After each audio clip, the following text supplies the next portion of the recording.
Good afternoon, everybody. Happy Friday. Yes. Let me do a short statement, Mark, and then we'll go to your questions.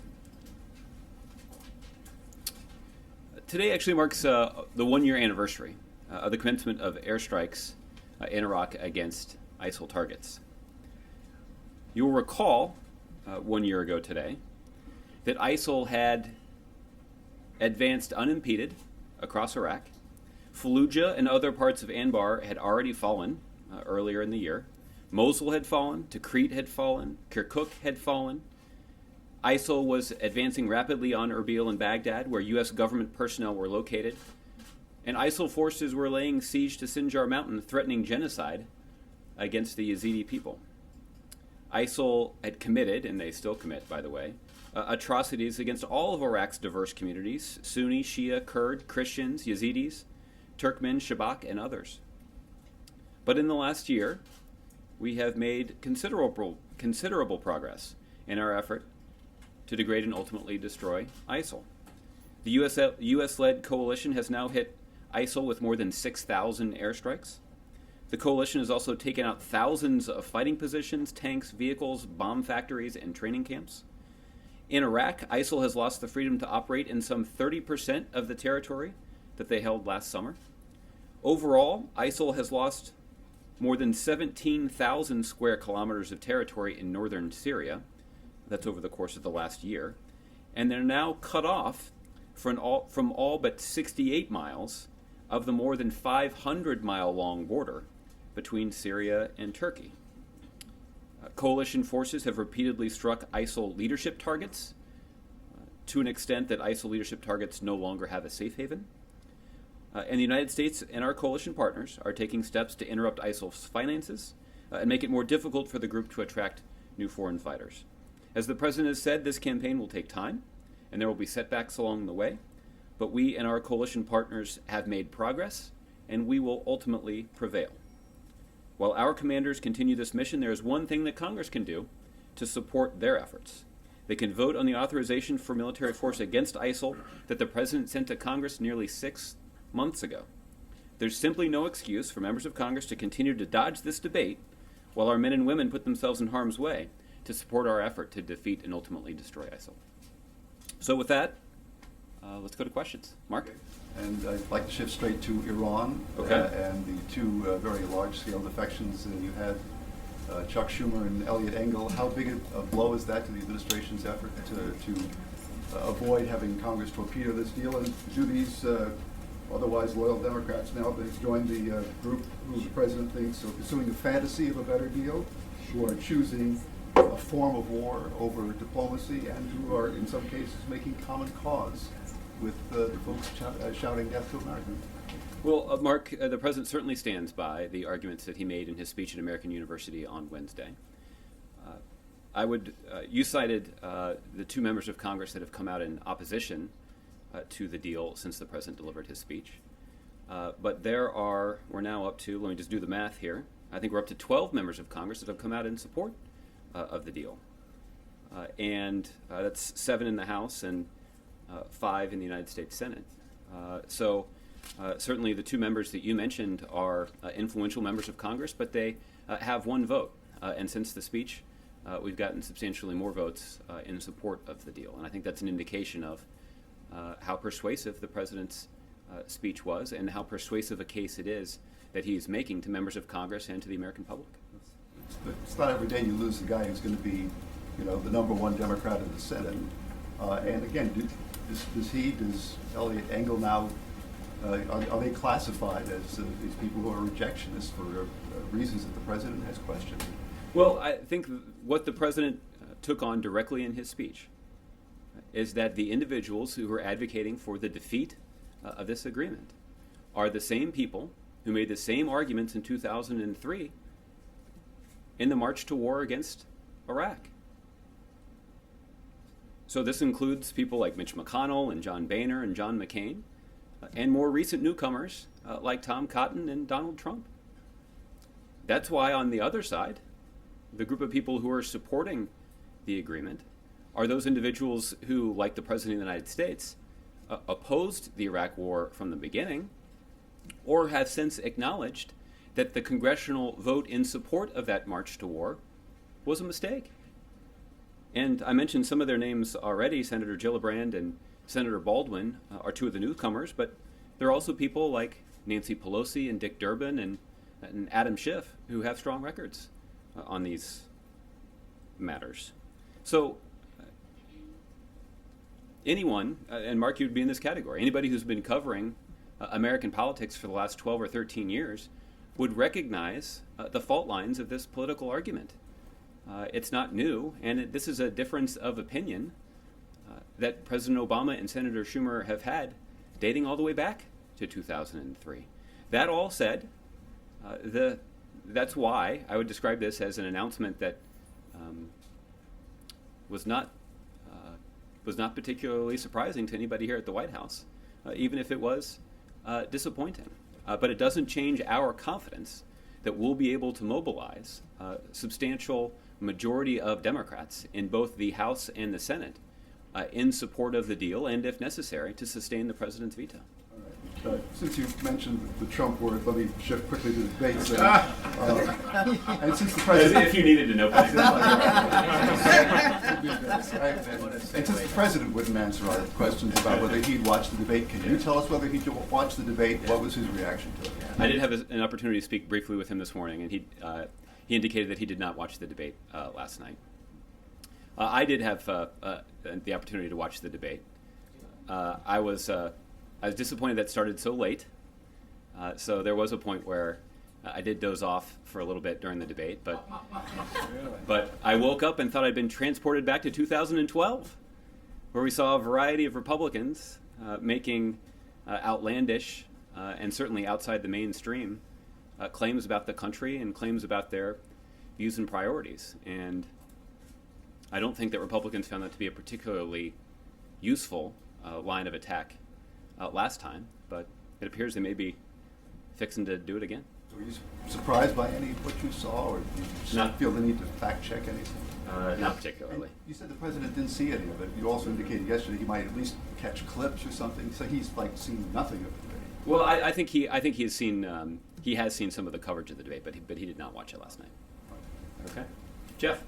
Josh, an Iranian official has confirmed that the head of its elite military Quds force, if I said that correctly, traveled to Russia to hold talks with Russian officials in violation of an international travel ban. Now that that's been confirmed from the Iranian side, what is the U.S. reaction to that, and what sort of concerns does it raise about both Russia and Iran's respect for that ban? Well, Jeff, I've seen those reports as well. I'm not able to independently confirm them, however. I think what I would remind you of is we have indicated from the very beginning that our expectation was that this effort to reach an agreement to prevent Iran from obtaining a nuclear weapon would not address the long-standing and lengthy list of concerns that we have with Iranian behavior. You mentioned Mr. Soleimani.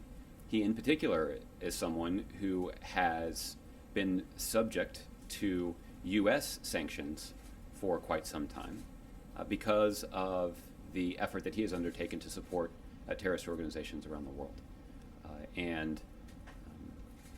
Again, I can't confirm these specific reports, but it is an indication of our ongoing concerns with Iran and their behavior, and in the mind of the president makes it all that more important that we pursue the best available strategy to prevent Iran from obtaining a nuclear weapon.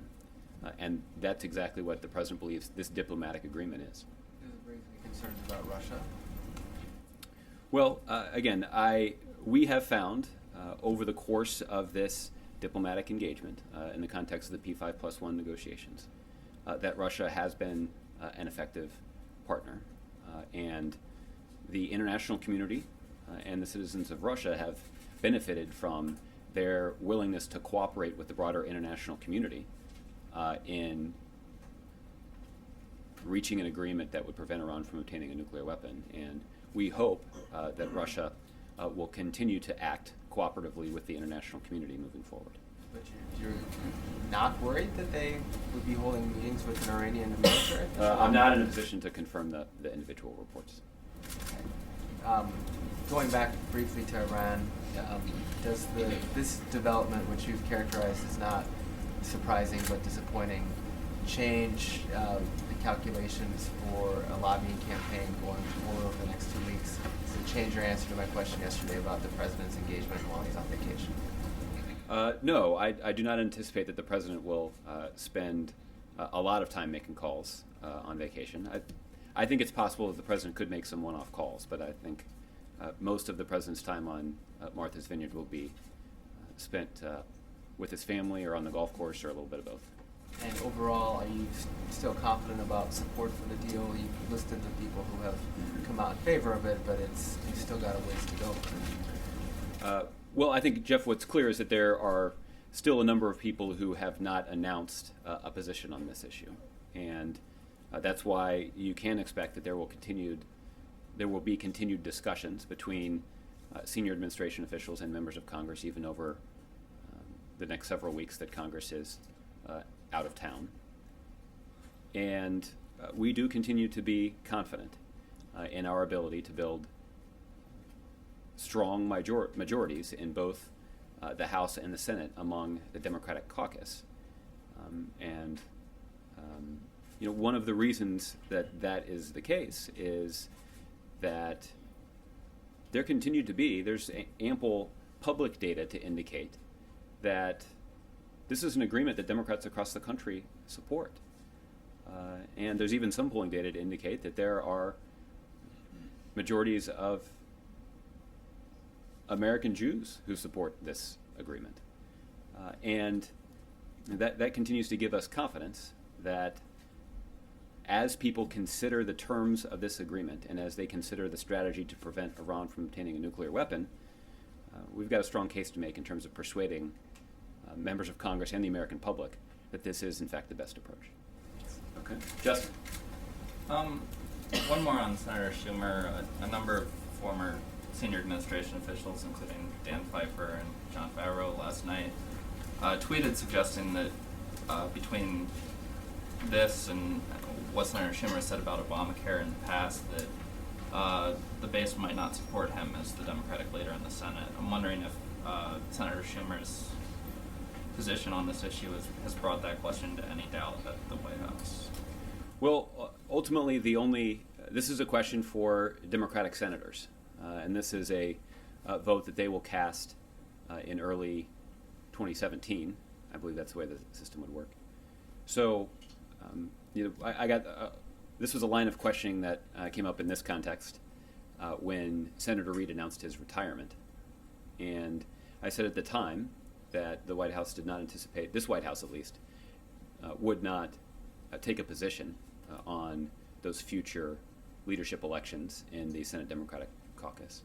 That continues to be true today, but I certainly wouldn't be surprised if there are individual members of the Senate Democratic Caucus that will consider the voting record of those who say they would like to lead the caucus. Earlier this week, a draft memo of an executive order that would require federal contractors to provide their employees with a week of paid sick leave was circulated on the Hill. I know that the Labor Department has said that no final decisions have been made, and you guys haven't commented so far, but I'm wondering, is this at a point where it's kind of getting through the regulatory language and crossing the T's and dotting the I's, or is there any reason that the White House wouldn't support and doesn't plan to implement such an executive order?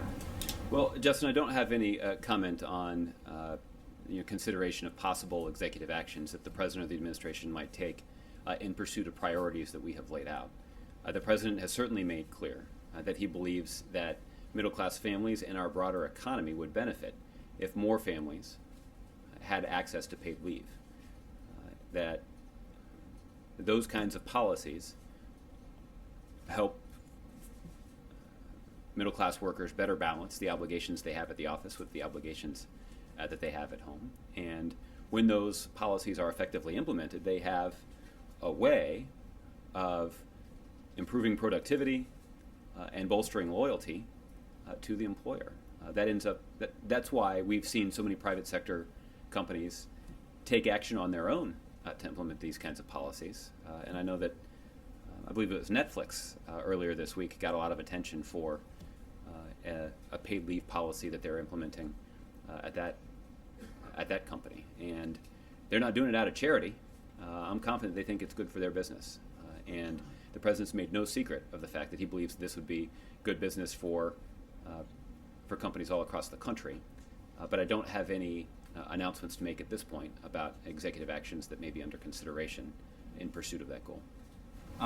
Last one on Syria. In a meeting with columnists earlier this week, it's reported that the president said that he saw a glimmer of opportunity for a political transition in Syria that hadn't existed previously because the governments of both Iran and Russia were starting to worry about the stability there. And so I'm wondering both what the president is basing his assessment of positions of Russia and Iran on. Was this an issue that came up during the nuclear talks? Has the president or have administration officials had conversations with the Iranian government about Syria? And secondly, what the U.S. is doing to seize advantage of this window that you perceive? Are there any policy changes that you are trying to undertake to sort of take advantage of this moment that the president sees? Well, Justin, that sounds to me like an accurate characterization of what the president said in the interview. And the view that he was expressing was based on his own analysis of what's occurring on the ground. I think that many analysts with some expertise in this area have concluded that President Assad's grip on power is not as strong as it once was. And I don't have any specific conversations to tell you about, but there's reason to believe that it's not just analysts in the United States that have made this observation, but other interested parties in the region have also reached this conclusion as well. It's unclear exactly how that is going to change anybody's strategy or anybody's actions in the region, but as the president pointed out, it does offer at least a little bit more hope that our long-sought political reconciliation in Syria might be slightly more attainable. Well, if he sees a window that's unique from a previous time, shouldn't he consider maybe some of the options about either arming more rebels or backing them financially, or maybe some additional U.S. intervention, whether it's airstrikes against the Assad regime or a step, some sort of military effort against them? Well, I don't think that that any of the steps that you just named would logically make some of the countries that you named in your original question more likely to be constructive. But I think it is safe for you to assume that the president and his national security team have been and continue to watch the situation in Syria quite closely and to consider a range of policy options that could improve what is just an awful situation. I had an opportunity to refer to it earlier this week of the terrible humanitarian toll that this conflict has taken on that country. And the United States has committed significant resources to try to alleviate some of that human suffering and to try to ease the burden on other countries in the region that have taken on so much responsibility for some Syrian refugees fleeing the conflict. So there are a variety of reasons to be concerned about the situation in Syria, and it's one that we continue to watch closely. Okay, Jim. Did Senator Schumer call the president to inform him of his decision? The president was given a heads up in advance of Senator Schumer's announcement. But you can't say whether or not it was a call from the senator himself, or. I don't have any specific conversations to read out. And you said you wouldn't be surprised if Democratic caucus members in the Senate were to take this into consideration, deciding who their next leader should be. How provocative would it be, do you think, if Senator Schumer were to start whipping against this deal? Coming out against it is one thing, whipping against it is another, I suppose. Well, again, I think ultimately that will be a decision that individual members of the Senate will have to make, and I'm not sure that my opinion on that matters too much. Okay. And can you? I recognize it hasn't stopped me from weighing in on other things. In this case, I'll I'll defer. Case by case basis. Exactly. Can you measure the frustration level inside the White House right now in response to Senator Schumer's decision? Well, again, I would. I think I would stick with my description before as disappointing but not surprising. Again, this is the fault lines of this argument date back more than a decade, and this is a difference of opinion that President Obama and Senator Schumer have had for quite some time. Senator Schumer, in his announcement, made a strong case for the President of the United States seeking to impose the will of the United States on a sovereign country in the Middle East, and previous efforts to do that, like those that occurred in 2003, have not served the interests of the United States very well, and that is the essence of the disagreement that was brought to light last night. And getting back to the debate last night, was there one comment that was made that you would take most exception to? What struck you as being something that you really had a problem with last night in terms of the way these candidates were talking about the president's record? Jim, I think I'm going to resist the urge to choose just one. There were so many. Oh, well, so you are the president's spokesman. Thank you for giving me the opportunity. And I'll try another one. I probably won't be successful. It's a Friday Give it a vacation, shot. but I'm going to give it one more Maybe shot. the third tries the charm. Third tries the charm. If I'm not mistaken, Secretary Clinton will likely be in Martha's Vineyard roughly the same time that the president will. Their vacations may overlap. That did happen last year, as a matter of fact. There was some news, as I recall, Yes. when that occurred. Do you think that it's possible that the two will meet? It's a small island. Yeah, it is a small island. The ferry service is limited. I don't know precisely what Secretary Clinton's vacation itinerary will be, but I wouldn't rule out that they may cross paths. If they do, we'll be in a position to let you know. Okay. April. Josh, I want to go back to a couple of subjects. First, I want to ask you about the Iran deal and the vote, potential vote. You gave a glimmer of the tally. Do you have more insight on the tally? You gave us 12 members of Congress have come out and support 7 House, 5 Senate.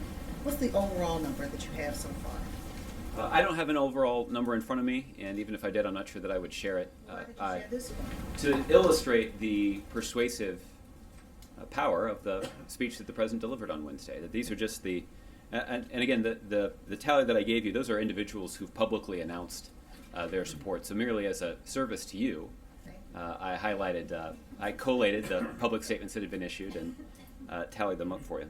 But again, just the raw numbers here, because we're talking about one vote per member of Congress. The 12 members of Congress that have come out since the president's speech on the Democratic side is an indication of the momentum we hope to build on, to build the strong majority in the Democratic caucus in both the House and the Senate that we expect in support of the deal. And you say the support and non-support is along obvious fault lines, but what do you say to someone like a David Scott in Georgia, who's a Democrat, who's going against it? Well, I haven't seen Mr. Scott's statement. Okay. Well, I haven't. It's hard for me to evaluate his opposition without having seen his statement. Okay. All right. On another subject, the debate last night, there was a verbal fisticuffs over this hug between Chris Christie and President Obama. Were you awake for that piece? I was awake for that part of it. All right. Well, Woke you up. That's good stuff. What, in your opinion, what was the essence of that hug, really? Because, I mean, Republicans are really upset about that hug. It was a time of Sandy and a lot of emotion going. What does the White House think about that hug? And was the president surprised that there was a hug? Well, we did have the opportunity to talk about this in 2012, shortly after that public display of affection occurred. And I think what it symbolized to a lot of people is the willingness of leaders in this country to set aside their own partisan identity and political ambition, particularly in a time of crisis, to ensure that the interests of the people that they were elected to serve are protected. And here you had an instance of, shortly before an election, a Democratic president and a Republican governor working effectively to try to meet the needs of the people of New Jersey, that were significantly and negatively affected by the storm. And I think that's the expectation that people have for their government, is that we expect to have robust debates in this democracy, and we're going to have differences of opinion, even occasionally within our political parties. But when the chips are down, and when we're in the midst of a crisis, and American lives are at stake, the American people have an expectation that their elected leaders are going to put aside their political differences and focus on the best interests of their constituents. And I think that this particular situation got outsized attention because it occurred just days before a significant national election. But this is the kind of governing style that the American people rightly expect, and it certainly is the kind. It's the approach that President Obama has prioritized, even in less high-profile or less scrutinized situations. It's not uncommon for the president to travel to other areas of the country that have sustained a natural disaster, for example, and even when it's clear that the vast majority of the local population didn't support his election, that the American people in those communities appreciate that the President of the United States is there. And having had the opportunity to travel with the President to visit communities in both Oklahoma and Arkansas that had been affected by tornadoes, even I was struck by it. It's clear to me that there weren't a lot of Obama voters in the crowd as the motorcade was passing by, and certainly not a lot of Obama voters necessarily picking through the rubble of a neighborhood that had been destroyed by a tornado. But at each turn, we've seen the president very warmly received. And again, I think that's the expectation that the American people have for their political leaders, and it certainly is one of the reasons that the president's so proud to lead this country. And lastly, I know, waning a few 18 months left, but in this time, and because this is such a hot topic, do you think, and this is one of the reasons why the president and other presidents, I guess, have been elected, because they were thought to be people who can reach across the aisle. Do you think that this president, in the midst of all that he has to do in the 18 months, that he will try to have more of an effort to reach across the aisle before he leaves office? Well, I think at least some of you saw the president just sign a piece of legislation into law, creating a wilderness area in the state of Idaho, and standing over his shoulder was one of the Republican members of Congress from Idaho. I think that's at least one example of the president trying to find some common ground with Republicans, and in this case, Congressman Simpson trying to find some common ground with President Obama, despite the significant political differences that I'm sure that they have. And again, I think that's another illustration of not just the president's effort to reach out and try to find common ground when it's most important, but also a manifestation of the expectations of the American people, that even in some of the darkest red congressional districts in the country, that there's the expectation of even those people is that their member of Congress is going to work effectively with the Democratic president to advance the interests of their community, and that's what happened, at least in this case. Leslie, hug? I don't believe so. I wasn't in there, so maybe you should tell me. Leslie. Hey, thanks, Josh. I wanted to go back to Senator Schumer. You called his decision disappointing but not surprising. But as recently as Tuesday, I think it was, you said that the White House was in very close contact with him. That's true. Had you been under the hope or expectation that he, even if he was leaning no, that he would have waited until after the president gets back from vacation, until after September, and until you had a chance to build up a campaign for pro? Well, I'm not. It's not clear to me what expectations anybody had here about the timing of Senator Schumer's decision. What the administration sought to do was to work closely with him to help him understand the facts of the agreement and understand the details of what had actually been agreed to, that gives the president so much confidence that this is the best way for us to prevent Iran from obtaining a nuclear weapon. And I mentioned on Tuesday that the efforts by the administration to engage Senator Schumer actually predated the completion of the agreement. That Senator Schumer had indicated an interest and a willingness to interact with the President's National Security Team to understand the details here. And it would have been foolish for for the administration to rebuff his interest merely because of his widely known views as it relates to the Iraq War in 2003, that we're going to engage him in pursuit of an opportunity that we might be able to succeed in persuading him to support the deal. But ultimately, it didn't turn out that way. I don't think anybody was surprised, but I think that would account for the disappointment that you've heard me express. But it sounds like the timing may have surprised you and more disappointed you, because you had said Tuesday as well, I think, that the president was not going to do anything on vacation, but do vacation, and now there's a suggestion that maybe he will be making some calls. Well, I think I was a little flippant in answering Jeff's question earlier in the week, saying that I doubt it. I think that was my indication, that was my intent to try to convey to you that there would not be much time spent making phone calls. But I certainly wouldn't rule out that he might make some one-off calls. But that would have been true regardless of either the timing or ultimate conclusion that was reached by Senator Schumer. So there's no ramping up of what he plans to do? No. Jim? A couple on the debate. Obviously, President Obama is not on the ballot, but his policies were certainly under attack. Did it sting at all that what the Republicans seem to say is that, well, you're saying that the reason why the Middle East is such a mess now, and because of we've been led into this situation, is because we went into war in 2003. What they're saying is because we gave up the war, and it's because they said that because President Obama ordered the troops out of Iraq, that's why that's led to ISIS revival. Can you at least comment on that? That was a direct attack on Obama policy.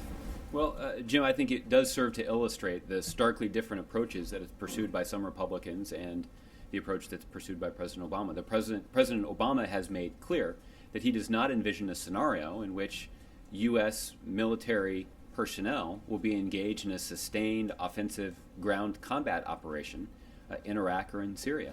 I know there are many Republicans who were on the stage last night who either on the stage or previously have articulated their support for a strategy that would include significant commitment of U.S. boots on the ground in Iraq and in Syria.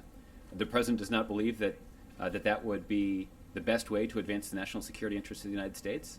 But that's a disagreement that we've known about for some time, and ultimately the American people will have to render their own judgment about the wisdom of starting another ground war in the Middle East. The President doesn't support that approach, but that's a well-known difference. But did the trouble start when President Obama ordered the troops to start going down in Iraq, or had it started already before then? Well, Jim, I think that what we have been clear about is tracing the genesis of this situation back to 2003. There's been extensive discussion about the fact that Al-Qaeda was not in Iraq until the invasion occurred. And since then, we've been dealing with the consequences of that invasion and the infiltration and propagation of those extremist forces in Iraq. And we are dealing with those consequences even today. On the Iran deal, the criticism over and over on the Republican stage was that the United States got nothing in this deal. What did the United States get, usually? Well, Jim, what the United States got out of this deal is something that Republicans and even Prime Minister Netanyahu have long said is the top priority, which is verifiably preventing Iran from obtaining a nuclear weapon. That's the benefit of this particular agreement. That is a goal that Democrats and Republicans and even Prime Minister Netanyahu all agree that they had set. And this is, in the President's mind, the best way for us to accomplish that goal. On another subject on immigration, if I could, the DHS has in fact responded to the court about the detention centers along the border. Is this a change in policy? It does, when you read it, say that it sounds as though DHS is changing its policy of calling this even a detention center now, but more of a processing center. Well, Jim, as you and I discussed yesterday, this is something that the administration and the President have long acknowledged is a very difficult policy challenge, and one that we have that's been difficult to confront. For the details of the policy and the way that it's described to the judge, I'd refer you to the Department of Homeland Security. I certainly wouldn't want to inadvertently describe it in a different way and cause a little interference or confusion in that ongoing court case. But this is a challenging issue and one that the administration takes seriously. And if I could just follow up on it, in the response, DHS says that in the 2-week period from June 28th to July 11th, more than 60% of those at the detention centers were released. Is this because the White House is, again, changing the policy and how these processing or these detention centers are being used? For those specific enforcement decisions, I'd refer you to DHS. Okay. Margaret, nice to see you. Nice to see you. Yesterday we saw the announcement that the U.S. had transferred the Sayaf, as she's known, the wife of a senior ISIS leader, to Iraqi Kurdish custody. And in the statement from the White House, it said that she was complicit in the detention of an American, Kayla Mueller. I want to know, because DOJ is saying that she will not face U.S. charges, why there was, or if there was, a policy decision not to more aggressively pursue that avenue of trying her, bringing U.S. charges. Well, Margaret, I think there are a couple of things that factor in here. The decision to transfer Sayaf to the Iraqi government was based on a unanimous interagency consensus that the detainee's transfer would be appropriate with respect to legal, diplomatic, intelligence, security, and law enforcement considerations. And I think that the large number of adjectives there should give you an indication of how many agencies were consulted about this particular decision. The determination of Sayaf's disposition has been conducted in full coordination with the government of Iraq. And both the United States and the Iraqi government are fully supportive of this transfer. Though one other thing that I will add to that is that U.S. personnel did have an opportunity to interrogate Sayaf for an extended period of time to maximize the collection of available and useful intelligence. She was married to a senior ISIL leader, Abu Sayyaf, who was killed in a special operations raid in Syria earlier this year. And we do suspect that Sayyaf was a member of ISIL and played an important role in ISIL's terrorist activities.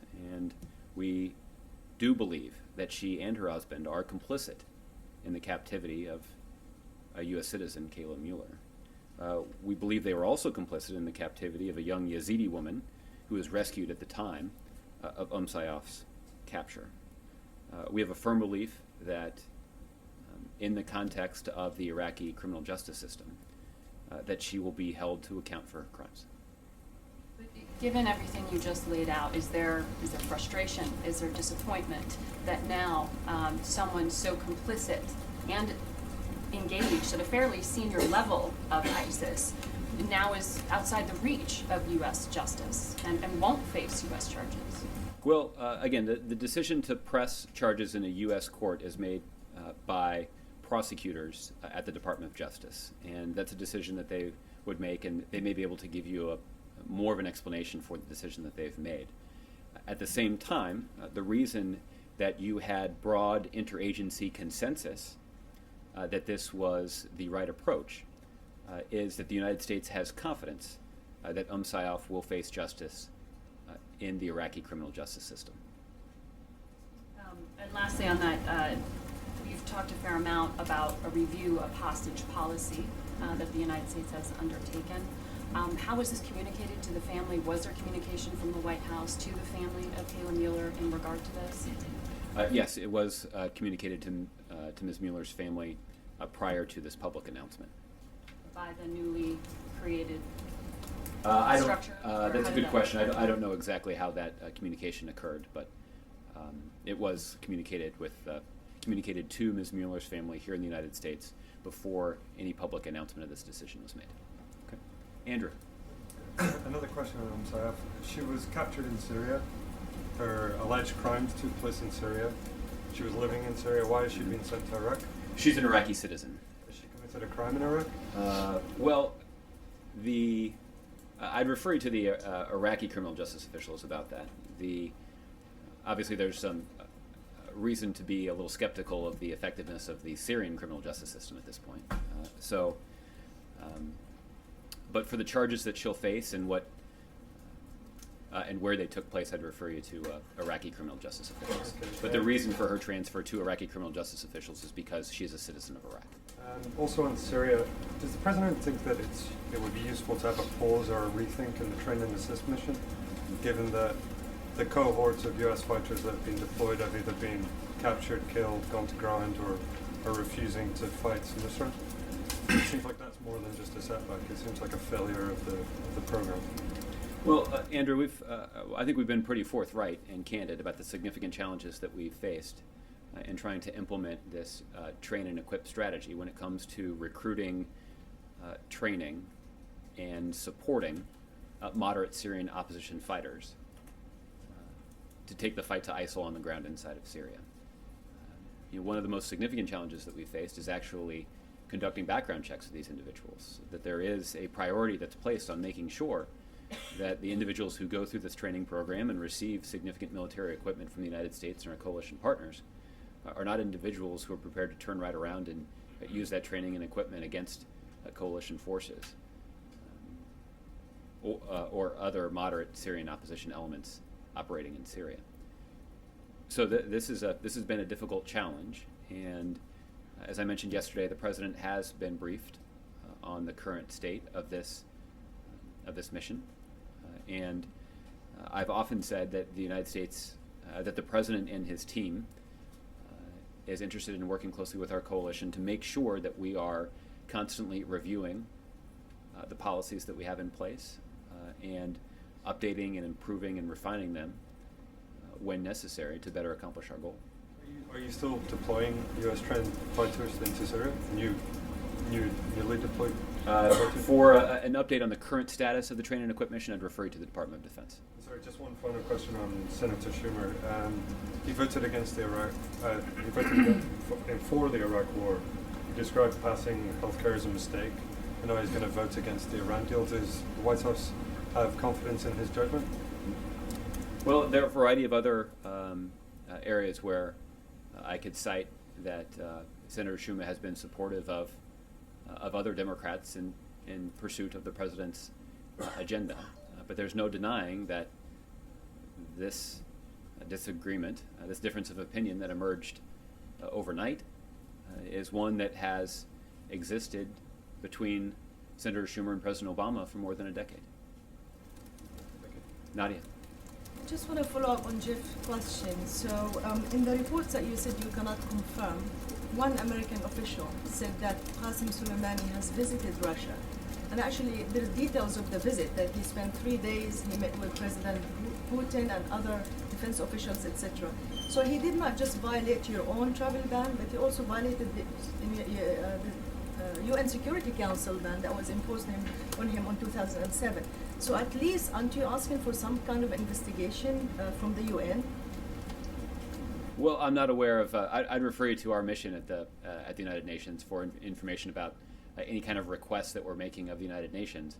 Nadia, I think I'd just remind you that we have been very clear that we do not anticipate that even the successful implementation of this nuclear accord that would prevent Iran from obtaining a nuclear weapon is going to resolve the long list of concerns that we have with Iran's behavior, including the behavior of this individual.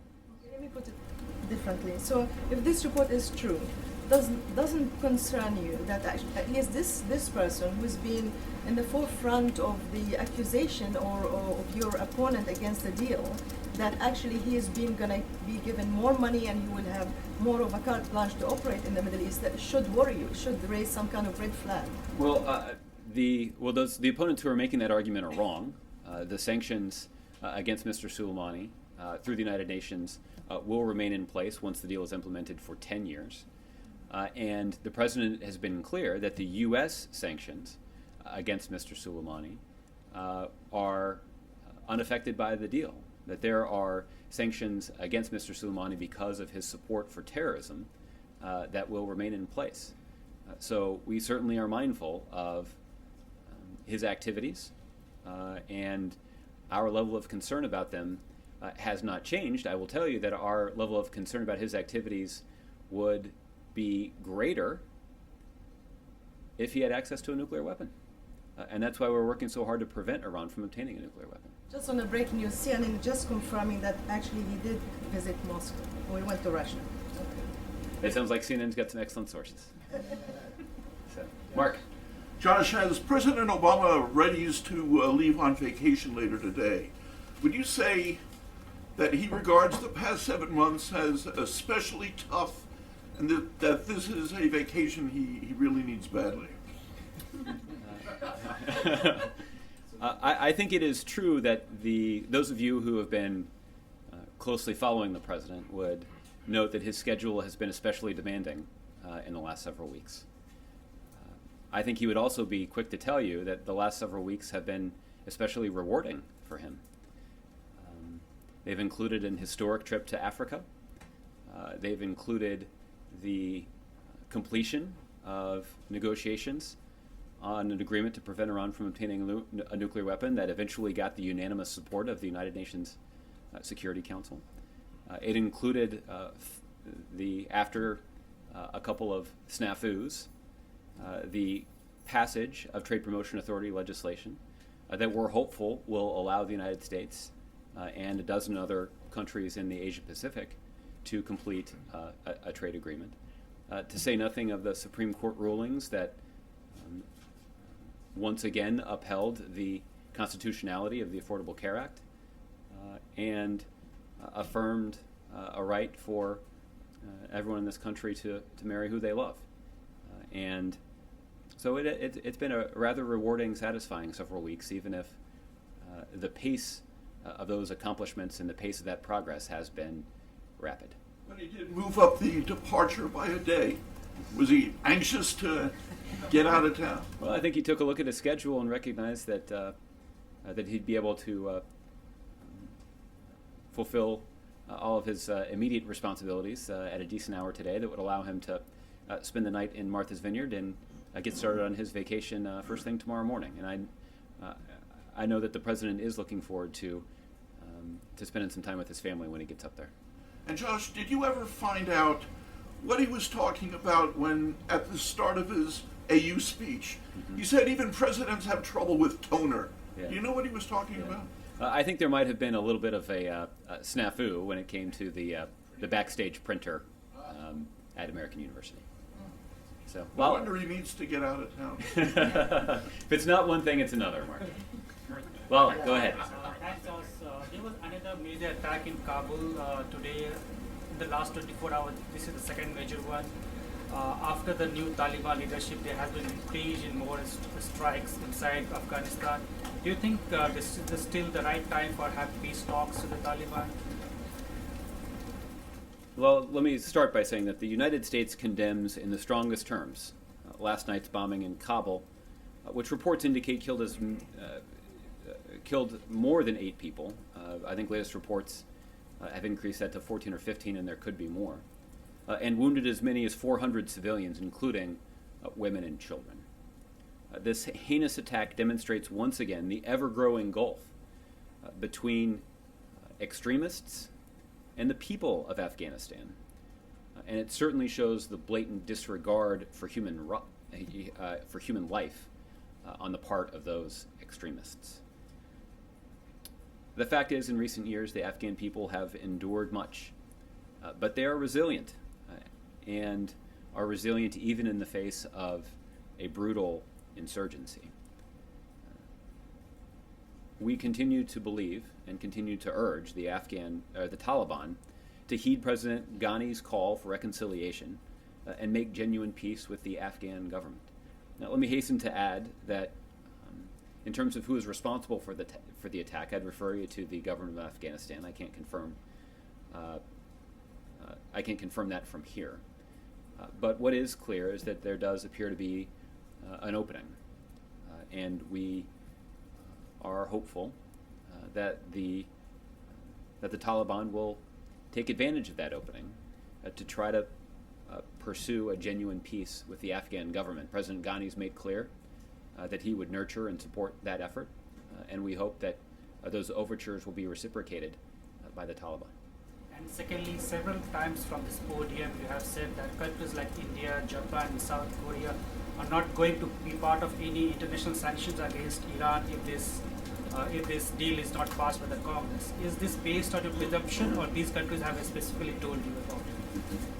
Well, I think it's both. And let me explain to you why. You'll recall that when these sanctions were originally put in place 3 or 4 years ago, that the United States traveled around the world, including to India, sat down with the Indian government and asked them to curtail the amount of Iranian oil that they imported into the country. And we acknowledged in the context of those discussions that this would be an economic sacrifice that the people of India and that the economy of India would have to make. But Indian leaders agreed to it by saying that this is something that we're willing to do if it can advance our effort to prevent Iran from obtaining a nuclear weapon through diplomacy. In essence, that was the agreement, that countries like India had agreed that they would take these steps, even at their own expense, to try to reach this broader international agreement. And the good news is that that agreement has been reached. And it is an agreement that is supported by the international community. 99% of the world, as the president has described it. And that's why it would be so damaging to the standing of the United States for the United States Congress to act unilaterally to kill this deal. No longer would countries like India, who have been making a substantial sacrifice over the years, have any interest or incentive to continue to enforce those sanctions against Iran. There's no basis, there's no credible claim for why they would be willing to do that. And there's no denying the significant negative impact on the United States' credibility for the United States to be isolated in this way.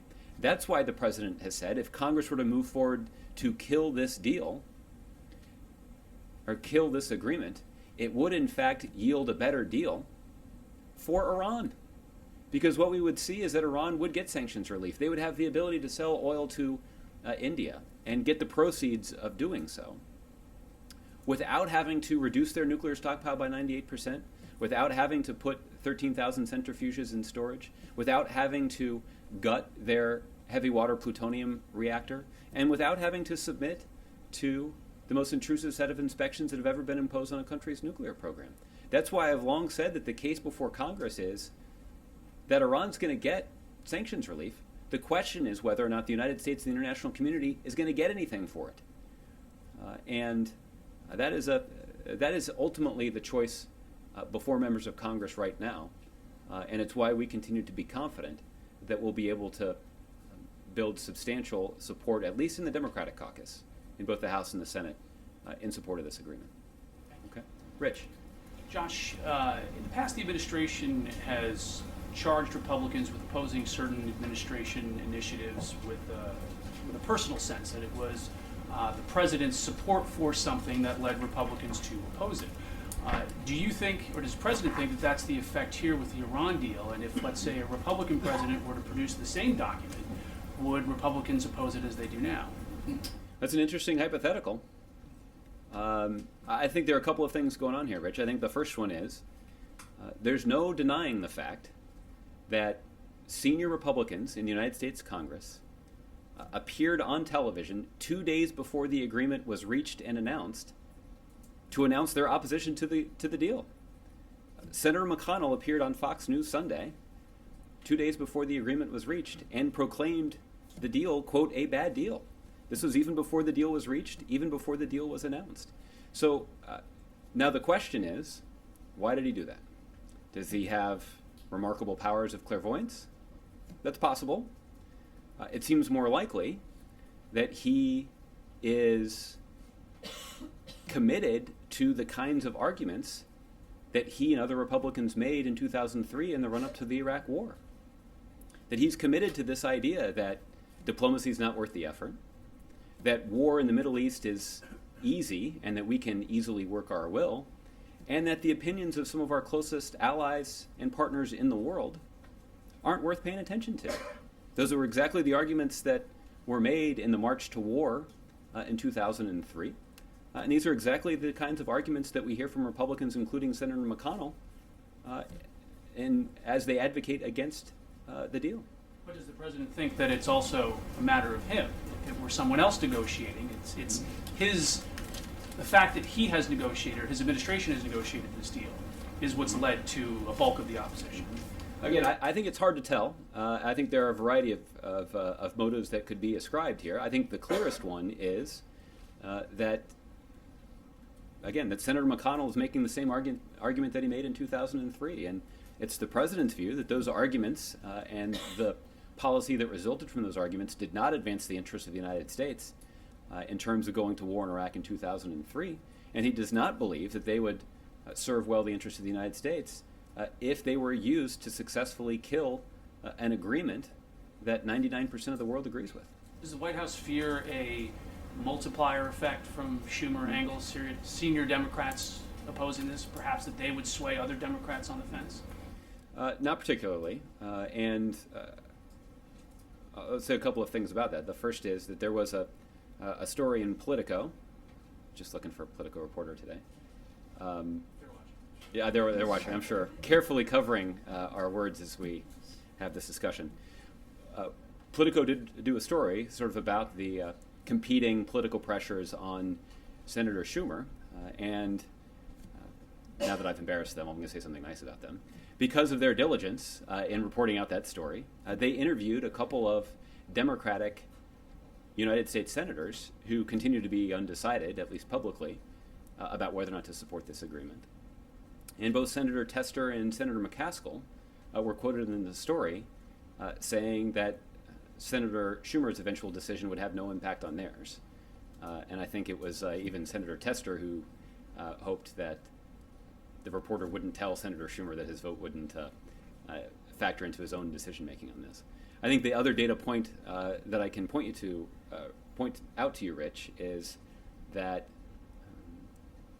Senator Schumer is the senior senator from New York.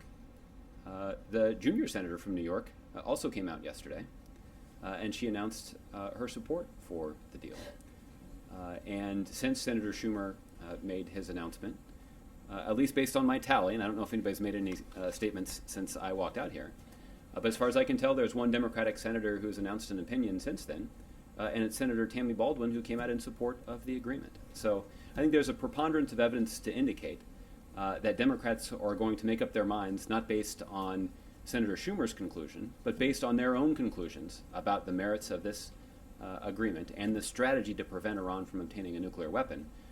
And as long as they do that, we're going to continue to feel quite confident about our ability to build support for this agreement in the Democratic caucus. And quickly on the debate from last night, the president missed the debate. How engaged would you say is the president in the Republican primary process? I mean, one of these folks might meet him on Inauguration Day in 2017. Isn't he at least a little curious to see what the debate produces? Well, the president is certainly following the terms of the debate, and just not in real time. So the president is aware of the broader political debate that's ongoing, and I'm confident that he will be more than just a casual observer in the 16 months or so between now and Election Day. I guess it's 15 months between now and Election Day. And there have already been a couple of occasions where the president's been asked directly about some of the outrageous claims of those who are running to replace him. And on at least one or two occasions, the president hasn't shied away from responding. Okay. Chris? Let me just follow up. Do you think then that Senator Schumer's influence, particularly on matters relating to Israel, has been overstated? Well, I guess it's hard to measure exactly what kind of influence he has on these matters. He clearly is somebody who's very focused on these issues, but he's also somebody who has arrived at a starkly different conclusion than the president has, and I don't think anybody, including all of you who've had an opportunity to interact with the president when he's talking about this issue, would suggest that the president has somehow not paid a lot of attention to these issues as well. So I think it's hard to quantify. We continue to be confident that the vast majority of Democrats in the United States Congress will make a decision based on their own conclusions and not on Senator Schumer's. So the president may or may not, make some calls, but what will be going on during this period? Because obviously early September, they're going to start looking at this, start voting on this. And even though I think any analysis would say the numbers are on your side, given that they have to get more than 2/3, you only have to get a third. That's right. You could still feasibly lose this. So what's the strategy between now and then? Well, Chris, as we talked about yesterday, I believe that this deal does not require congressional approval, but there's no doubt that Congress can play the spoiler here, and we are continue to be confident of our ability to prevent that from happening. But we certainly don't take any of these votes for granted. And while Congress was in session, you saw senior members of the President's National Security Team spending a lot of time on Capitol Hill, in a classified setting, in private meetings, and even testifying under oath to help members of Congress understand exactly what's included in it. I would anticipate that even when Congress is out of session, that there will be a number of private conversations that occur between senior members of the President's National Security Team and members of Congress. And I'm confident that when the President returns to the White House in a couple of weeks, that he also will re-engage in that effort and will also be making a number of calls and having a number of conversations too. A person close to the decision told NBC, and I believe Politico as well, that this announcement by Chuck Schumer was to be made today, but that the White House leaked it last night deliberately because it would get buried with all of the attention on the Republican debate. Did the White House leak this? No, the White House did not leak this. And I'm not sure who thought that leaking it on Thursday night would bury it. Anybody who's been in this business for a few days would understand that announcing this at 4 o'clock on a Friday, particularly a Friday before the President, and I assume many of you, are prepared to head out on vacation, it might have been a more effective strategy. Or two more things. So, Just one more thing. Since the President did not spend his leisure time last night watching the debate, perhaps Jon Stewart? I don't know if he watched Jon Stewart's final show. It definitely started too late for me to stay up and watch it, but hopefully I'll be able to catch up on it over the weekend. So, yes. Alexis. Josh, can I just follow up? Because the president gave an interview to CNN that will air on Sunday, and he had a quote related to this, I wanted to just follow up because events, of course, have overtaken what he said yesterday. So on Senator Schumer, can you just clarify, does the president believe that Senator Schumer is making common cause with the hardliners in Iran by feeling that he is going to vote against supporting the Iran deal? Alexis, I think what the president did say in his interview does directly apply even to this case. That the concern that the president had with the actions of the Republican conference that he described as making common cause with hardliners in Iran is that they announced their opposition to this agreement before the agreement was even reached, before the agreement was even announced, before the agreement was even available for those members of the Congress to read. And that's an indication of their ideological opposition to this deal. Hardliners in Iran are also ideologically opposed to this deal, and that's the point that the president was making. I'd also point out that the other the other way in which Republicans in at least the Senate were making common cause with hardliners in Iran is they wrote a letter to the Supreme Leader of Iran, tracking closely with the arguments that were made by hardliners in Iran, trying to convince the Supreme Leader of Iran not to engage in the agreement. So that's the essence of the president's case. And Senator Schumer reached a conclusion that we strongly disagree with. But the essence of our disagreement is vigorous, but it's different. Senator Schumer is advocating an approach to foreign policy that minimizes the likelihood of success in diplomacy and relies far too much on the ability of the United States to unilaterally impose our will through force if necessary on a sovereign Middle Eastern country. That's what Senator Schumer advocated in 2003. The president does not believe that that served well the interests of the United States in 2003, and he doesn't believe it serves the interests of the United States well to kill this deal. Just to follow up and then one more question. So tell me if I'm correct what you're saying. Even though the White House was disappointed in Senator Schumer's, not surprised, disappointed, Mm-hmm. not surprised. The distinction here between his expression of views and Senator McConnell is that Senator McConnell, ideologically driven, expressed his views in July, and Senator Schumer expressed his views on August 7th. Is that what you're saying? What I'm saying is that the month on the calendar is less significant than the timing of these announcements. Senator McConnell announced his opposition to the deal. He referred to it as a bad deal before the deal was even reached. He called it a bad deal while the negotiators were still sitting around the negotiating table in Vienna.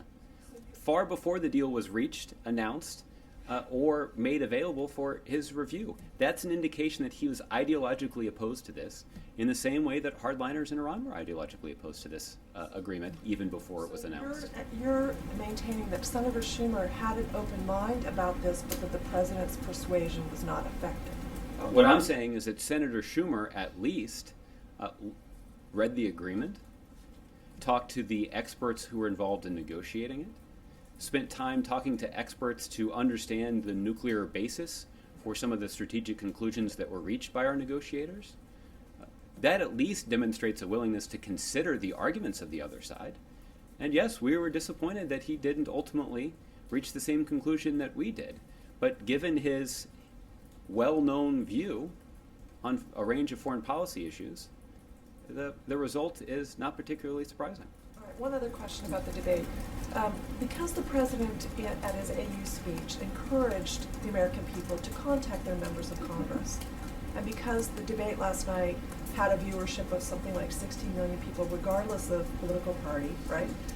Is the president concerned that the viewership last night will in some way overtake his own appeal earlier in the week while members are at home, while members have gone home to talk to their constituents? No, the president's not worried about that. Thank you, Josh. Jared? Josh, We'll do a couple more just because we're not going to do this for a while. Thank you for that. Just to follow up on the Senator Schumer heads up, did Senator Schumer indicate, because his statement was pretty clearly worded and there's been no follow-up from his office, did he indicate that he would both vote to override the president's veto in addition to vote to disapprove the Iran nuclear deal? I don't know the details of the information that was transmitted from Senator Schumer's office to the White House. So I'd refer you to Senator Schumer's office for a detailed explanation of whether or not he would vote to override a presidential veto. You were pretty pragmatic yesterday when you were asked about, does the number matter? And you said both yesterday and today that it's really just, in your words, Congress, don't screw this up. Mm-hmm. When Democratic senators are considering their leadership, should they consider both the vote to disapprove and the vote to override, or does one matter? I guess, does your pragmatism, should that leak into the Democratic Senate caucus? Well, I think ultimately they'll decide based on the criteria that they themselves set. So I don't have any advice to dispense, though I would predict, I suspect they will apply that test as they consider their vote for the next Democratic leader in the Senate. So you're saying that the White House remains pragmatic about the utility of the vote, and that a motion to disapprove is not necessarily as important as the override vote, which is obviously true. Well, no. I think I may have misunderstood your question. My point is, I think Democrats in the Senate will make up their own mind and apply their own criteria in terms of how they choose their next leader. I merely suspect that many of them will include in their criteria the voting record of those who say they want to lead the caucus. But ultimately, that's up for them to decide. Maybe some of them won't. That's their own decision to make. In terms of in terms of the best way for members of Congress in either party who wants to support the deal, we would both encourage them strongly. And in the mind of the president, it's not a close call in terms of making the decision to both oppose a resolution of disapproval and certainly oppose an effort to override the presidential veto if that resolution of disapproval does pass. Okay, Chris. Josh, question on the GOP debate last night. A number of the Republican candidates pledged to take unilateral actions if elected on behalf of religious liberties, seem to enable LGBT discrimination. And Mike Huckabee objected to the Pentagon's plan on transgender service, and even though John Kasich expressed some nuance, all 17 candidates oppose same-sex marriage. If any one of these Republican candidates are elected to the White House, are the president's advances for the LGBT community at risk? Well, Chris, I think that's a hard thing to say. I think that so much of the progress that has been made is progress that a substantial number of Americans have come around to supporting. And I think that speaks to not just the critically important political progress that's been made in this country on some of the issues that you've just cited, but in some ways I think you can make a pretty persuasive argument that at least as important as that is the social progress that's been made in communities large and small across the country, in which discussions of these issues are taking place outside the context of any sort of political election or partisan debate. And I think it's my view that at least some of that social progress would not have been possible without some political leadership. And that's why the president is justifiably proud of his record. But the real power behind this change in the views of so many Americans as we perfect our union is the power of the American people and the significant change that we've seen in a relatively short period of time. You can't deny that a lot of this change is a result of the president taking action on these issues. For example, the executive order barring anti-LGBT discrimination among federal contractors. That could be, if the president signed that, a subsequent president could undo it. So isn't that in danger at all? Well, again, I think I alluded to this in my first answer. I do think that some of the social progress that's been made can be attributed to some political leadership, including political leadership by the President of the United States. And there's no doubt that we would have liked to have seen Congress take some of the steps that the President has been forced to take on his own to try to make our country a little more just and a little bit more fair. But Congress has resisted, but ultimately, those voters who prioritize these issues, I'm confident will look carefully at the views and records of those who are running for president, because there's no denying the kind of authority that they could wield sitting in the Oval Office on these issues. Okay? Molly. I want to just follow up briefly on Andrew and Justin's questions regarding the transfer of the Iraqi detainee. I had asked you about her disposition a few weeks ago, and you seemed to hold up as an example. You said the record that the Obama administration has of capturing, building a case, trying terrorist suspects in U.S. courts was part of the decision in transferring her to the Iraqis because there was insufficient evidence. There was reporting that the DOJ was building a case. So was there insufficient evidence that would have held up in U.S. courts? Was that part of the reasoning? Or was part of the reasoning additionally because the Iraqi government opposed this, given provisions in their own constitution that they can't hand over their citizens to foreign groups? And then also, why was she given to the Kurds rather than to Iraqi authorities? There's a lot there. Let me see if I can get. That's okay. Let's get through all that. Just as in terms of why she will be put through the Kurdish system, is that while we obviously can't guarantee a particular result, we do have a firm belief that she will be held accountable for her crimes.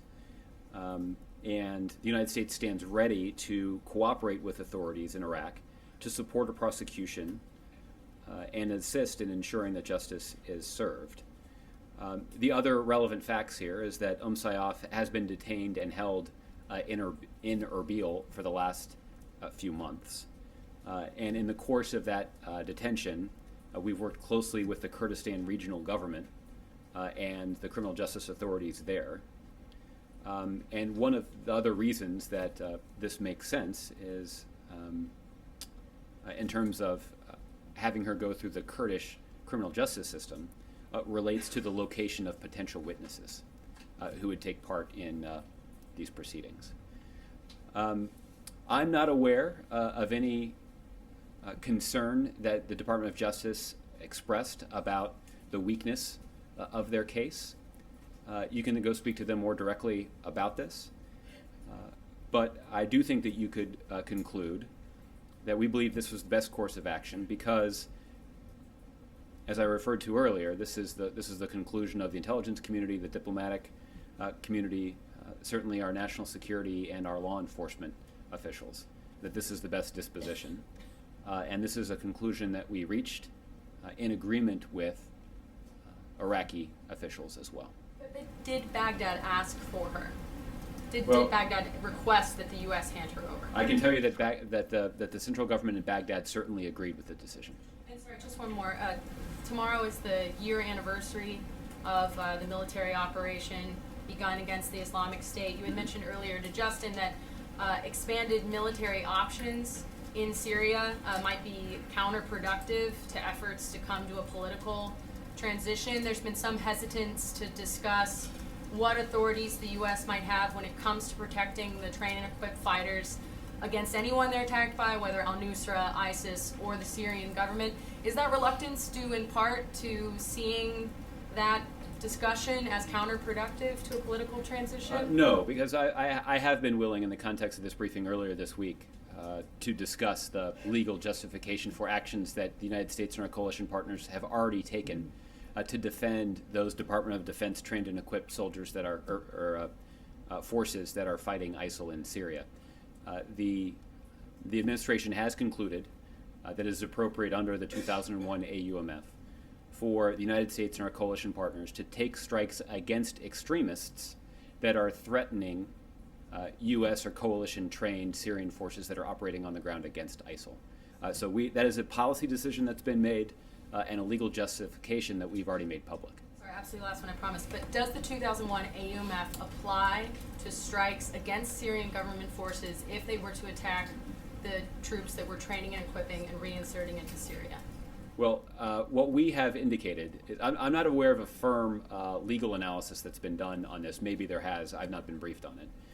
What we have made clear is that this is not an eventuality that we've had to encounter at this point.